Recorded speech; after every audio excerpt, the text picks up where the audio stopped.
صلی اللہ علیہ وسلم۔ دنوں تک روئے، اللہ کرے امتی بھی کبھی کبھی حضور کی یاد میں روئے۔ ایک تو یہ ہماری محفلیں ہیں نا جن میں مجبور کر دیتا ہے خطیب، واعظ، نعت خواں، تو مجبوراً بھی سبحان اللہ کہنی پڑتی ہے۔ کاش کبھی گھر میں بیٹھے بیٹھے بھی دل کرے اور ہم کسی نعت خواں کے دروازے پہ اسپیشل جا کے دستک دیں اور اسے کہیں دل بڑا پریشان ہے، مدینے والے کی کوئی نعت تو سنا۔ کبھی ایسا بھی ہونا کہ گھر میں پیسے نہ ملنے پہ تو ٹینشن ہوتی ہے، اور کوئی مقدمہ آ جائے تو پریشانی ہوتی ہے، لڑائی ہو جائے تو ہوتی ہے۔ کبھی یوں بھی تو ہونا رات کو ابا جی رو رہے ہوں بستر پہ اور بڑا رو رہے ہوں اور تڑپ کے رو رہے ہوں، بچے آ کے اماں سے پوچھیں کیا مسئلہ ہے ہمارے ابا کو، کوئی پریشانی ہے، کوئی ڈاکٹر کو بلائیں، کوئی دکھ ہے؟ اماں کہتی ہے جاؤ تمہارے والی بات نہیں۔ بچے اصرار کر کے کہتے ہیں نہیں اماں بتا تو صحیح مسئلہ کیا ہے؟ تو اماں ٹھنڈی آہ بھر کے کہتی ہے پتر تمہارے باپ کو نا نبی پاک کا مدینہ یاد آتا ہے، جنوں ویکھ کے ٹھردیاں اکھیاں نے تے جنوں ویکھ کے ٹھردا سینہ ہے، ربا تیری ساری خدائی چ ایک ہی تے شہر مدینہ ہے۔ پیسے جتنے آگے جی انہیں بڑے نے انہاں سٹیو تہاڈی مہربانی، اسی کڈی سمجھدار قوم آ، پہلے آپ ہی کھلاری دینے پھر آپ ہی کٹھی کری دینے۔ کیسی بات ہے، غوث پاک کی محفل میں لوگ بندے گنتے تھے، توبہ کس کس نے کی، ہماری محفلوں میں لوگ نوٹ گنتے ہیں اور اسپیشل بندے رکھے ہوئے نوٹ گننے کے لیے۔ بس کریں یار، چھوڑ دیں، بڑا ہو گیا یہ کام ہماری۔ سنیں جی، سنیں، اللہ خوش رکھے، اللہ آپ کو خوش رکھے۔ اور میرے بھائی اللہ جزات، سنیں، ہمیں جو کچھ دین نے دے دیا وہ ہماری اوقات سے پہلے ہی بڑا زیادہ ہے، تو یہ نوٹ چھوڑ تو یہ تو بات ہی پیچھے رہ گئی ہے۔ سانو تخت ہزارے دی لوڑ کی ہے، نالے کی لگے شہر بمول دے نال، اسی اپنی بال کے سیکنے ہیں، سانو کی لگے کسی اور دے نال۔ یہ چھوڑ دیں یہ کام، یہ کوئی اتنا مناسب نہیں لگتا۔ اللہ جزائے خیر دے۔ آپ توجہ کریں کہ عرض کر رہا ہوں تو شدید حضور سید عالم صلی اللہ علیہ وسلم رو رہے ہیں آزمائش میں، امت کی آزمائش کو دیکھ کر حضور رو رہے ہیں کہ امت آزمائش میں۔ حضرت جبریل نے جا کے عرض کی یا رسول اللہ وہ جو خاص حساسیت ہے نا حضور کی طبیعت میں امت کے حق میں، اس کے لیے حضور رو رہے ہیں۔ تو رب کریم نے کیا پیغام دیا؟ کہا کہہ دو محبوب سے جا کے وَلَسَوْفَ يُعْطِيكَ رَبُّكَ فَتَرْضَىٰ، محبوب رب آپ کو اتنا دے گا کہ آپ اپنے رب سے راضی ہو جائیں گے، راضی کیا جائے گا امت کے حق میں۔ اور حضور فرمانے لگے جب تک ساری امت جنت میں نہیں جائے گی میں نے راضی نہیں ہونا۔ حضور کا یہ رشتہ حساسیت، چونکہ ہمارے پاس تو اب ہم بعض دفعہ لگتا ہے کہ زیادہ عالم ہو گئے لوگ، تو ہماری دیواروں پر نا، اسکولوں کی دیواروں پر انگریزوں کے قول بھی اب لکھے ہوئے ہیں، تو کئی دفعہ پوچھنے کو دل کرتا ہے انتظامیہ سے کہ حدیثیں ساری یاد ہو گئی ہیں بچوں کو، جو تمہیں اب قولوں کی ضرورت پڑ گئی وہ بھی غیروں کے اقوال تک تم آ گئے ہو۔ اس قوم کو تم نے حضور کے فرامین سارے سنا لیے۔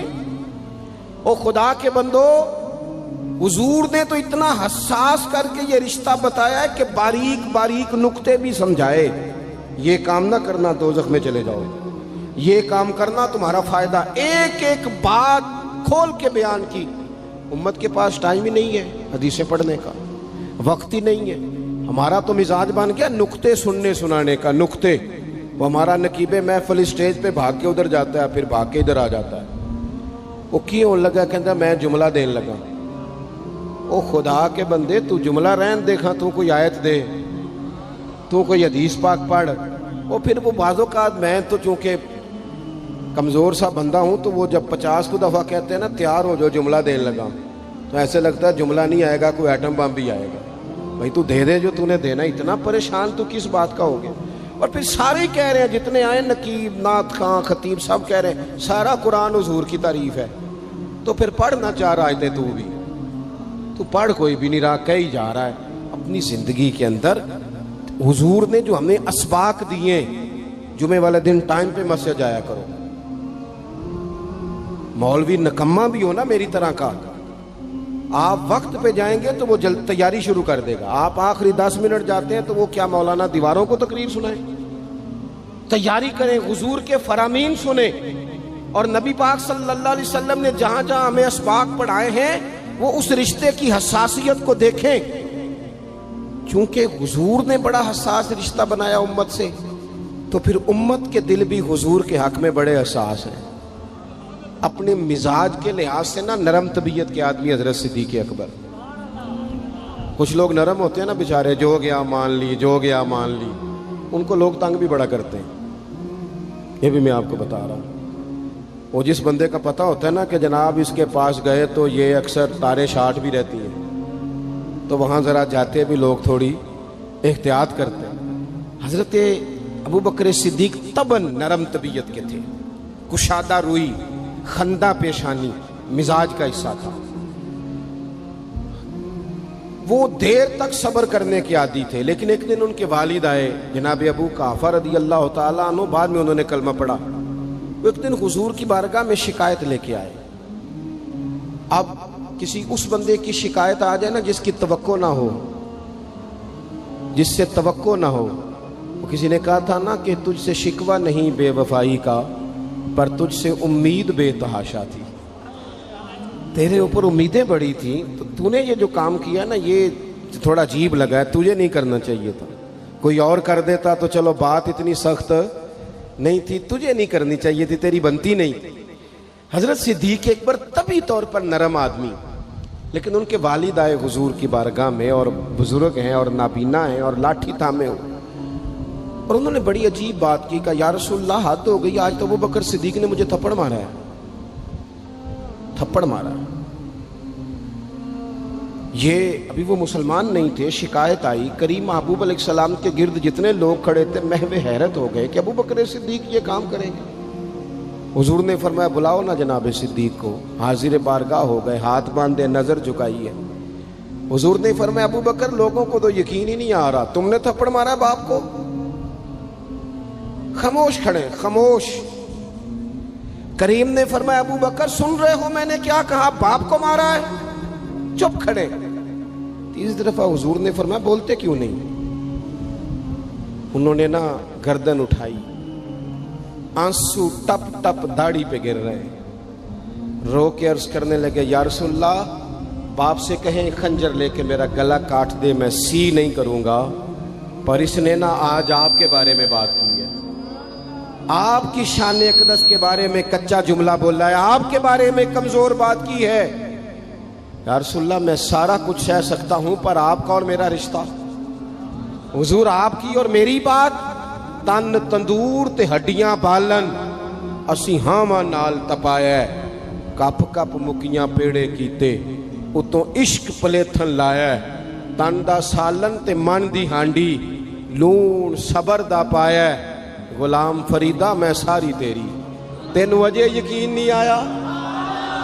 فرمانے لگے، عرض کرنے لگے یا رسول اللہ صلی اللہ علیہ وسلم انہوں نے آپ کے بارے میں بات کی ہے، شکر کرے میرے ہاتھ میں تلوار نہیں تھی، ورنہ میں باپ کا سر کاٹ دیتا. اس لیے کہ ہر چیز برداشت ہے. محبوب کی شان کے بارے میں کوئی بات کرے یہ امت کو برداشت نہیں ہوتی. ہم یہ کیسے قبول کریں، کیسے اس بات کو قبول کریں؟ عزیز بھائی اس رشتے میں حساسیت آپ دیکھیں، صحابہ نا اس حساسیت، اور صرف ناموس رسالت کے مسئلے میں نہیں، ہر مسئلے میں. بچے پالنے